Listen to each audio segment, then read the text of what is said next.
திருமாவளவனுக்கு பாதுகாப்பு வழங்க கோரிய வழக்கில் காவல்துறை பதிலளிக்க கூடுதல் அவகாசம் கோரியதால் வழக்கு வெள்ளிக்கிழமைக்கு ஒத்திவைக்கப்பட்டது.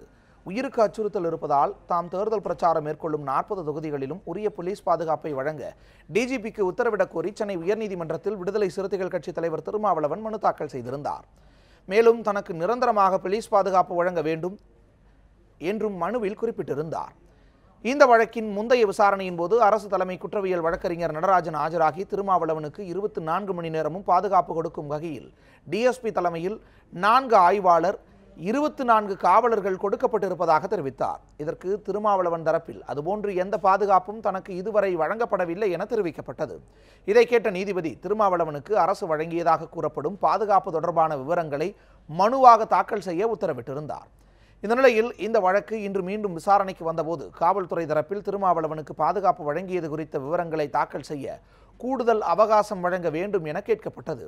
இதனை ஏற்றுக்கொண்ட நீதிபதி வழக்கை வரும் வெள்ளிக்கிழமைக்கு ஒத்திவைத்தார்.